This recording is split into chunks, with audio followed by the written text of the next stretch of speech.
Most vets stop at just one condition in their VA disability claims journey. The main one or two that they got when they were in the military that was, they were treated for, and then they stop. But here's the thing, the VA rating system doesn't just look at that one issue. Those issues that you had in the military, they're not only looking at that. They're looking at how your conditions connect.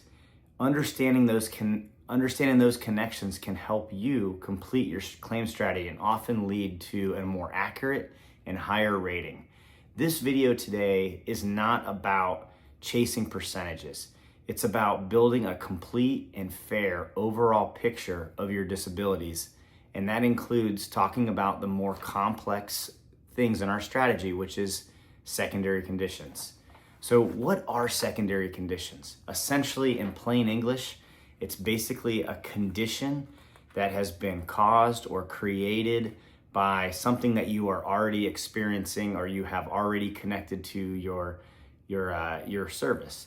So for instance, let's say that you have a knee injury or a knee disability, something that you had when you were in the military. The VA has already service connected it. They already gave you a rating. They already recognize that that knee injury caused a disability that you're currently dealing with. And because you have a knee injury, your back has suffered. It causes you to walk differently. And so now you have a back problem and now you have a back injury.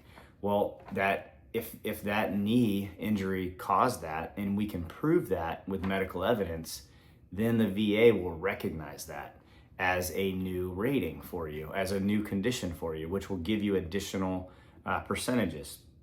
Now, how do we know this?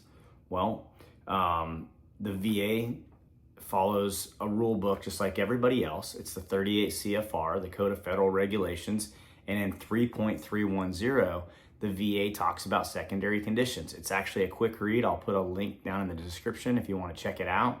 But the VA absolutely recognizes conditions that are connected to other conditions, and they will give you a rating as if that was direct service connected from your military. And that's good for your overall strategy, but it is more complex. These are not just things that you're going to go to a doctor and say, hey, I have this. You actually have to have medical evidence. And we're going to talk about that here in a little bit. But first, let's talk about why most veterans overlook secondary conditions. And I think it's because a lot of vets just don't realize that this is something that's possible. I certainly didn't know about this when I first started, and I think a lot of you are probably in the same boat. I also think that VSOs can get quite busy at times and maybe not mention this as a strategy when you're dealing or talking with them about it. And that's why I think it's so important that you educate yourself on this process so that you can start figuring out what potential secondary conditions you have that are not currently being applied for. Because if you don't do it, then really you have an incomplete picture, or the VA has an incomplete picture of your total, VA disability. And that just gives you a much lower rating, and that's not good. So now that we know what they are, and we're going to move on to how secondary conditions increase your overall rating. I think it's pretty simple that once you have that deeper understanding of your entire VA disability picture and how it affects or impacts your life, you'll have that extra rating on there, or however many potential ratings there could be from that secondary condition, and that you'll get an increased rating for that. So let's just go back to the example of your knee injury causing your back. If you can prove that your back is, injury is caused from your knee, you're going to get a whole new rating for your back. Back is rated anywhere from 0, 10, and up.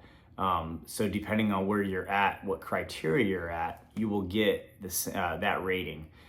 There's no differences in secondary conditions. They don't take points off or only add an extra 10. You actually get what you get. So that's how it increases your overall rating. Now, I mentioned earlier that secondary conditions can be a lot more complex to get than a direct service connected condition. Let's face it, you had an injury in the military on your knee, it would be pretty easy to get that rated today, because you had service treatment records while you were in the military that shows you had a disability or you injured yourself. But we don't have that now. We don't have anything talking about our back at all in our military records. So we have to figure out what that is.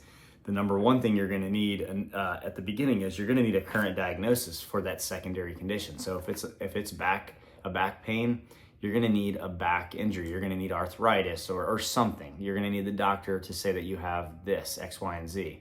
So you're going to need that medical evidence to support that. You're also going to need proof that whatever condition you currently have that's connected caused that.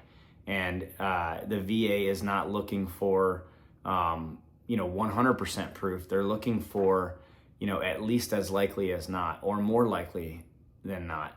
And that's a really low standard. It's quite honestly, it's a really low standard, but that's what they're looking for. That's what they want. So how do you get that? Like, you can't just write a personal statement and say, I think that this caused this. You have to get medical evidence to support that. And I know that can sometimes be tough. And my suggestion, honestly, is to talk to a doctor, talk to your doctor. Ask your doctor if it's possible that this happened. And of course, your doctor, may be able to explain it more to you. Your doctor may tell you it's not connected, but if your doctor reasonably believes to that standard of, at least as likely as not, then they will document that in your personal medical records, or, they might even write a Nexus letter for you to help you with that. If you're looking for information about what, like how to explain this to your doctor, I have written some information in my website, informedveteran.com, that kind of talks about that process. Feel free to comb around in there and look for some information that might be able to help you out. Or I am also working on a project where I have some doctors that advertise that they write Nexus letters and independent medical opinions on my website. I'll leave a link to that down below. I will caution you that I do not have a relationship with any of these doctors at this time, but it's a project for me, and I may eventually, charge them to list on the website. I may have an affiliate relationship with them, but at the time of this recording, I do not. So how do you fit this into your overall strategy? This is how I do it. I go back and I review, all my current ratings. What am I currently connected to? What do I potentially have there? And then I ask myself, does this condition potentially cause anything else over time? Do I think that I have anything that might connect to this? And really, that's just a deep reflection. You have to look into it and see if there's anything else being caused by that. Then just start researching it. You start researching it on Google, on the internet. There's a lot of resources out there. ChatGPT might be able to give you some ideas. I also have a secondary worksheet of like common conditions that are connected to other conditions. If you comment down below secondary, I will send you that worksheet for free. That's another way to do this as well, is just kind of brainstorming ideas, because you just don't know what you don't know. And most of you are not medical professionals. So you may not, be able to figure that out without doing a little bit of, Google searching and just research. So that's essentially it. I hope that this video helped you out with understanding secondary conditions and how secondary conditions can be used to understand your disability picture just a little bit better. And at the same time, not only just give you a more accurate rating, a more fair rating, the rating that you deserve, but increase your overall percentage.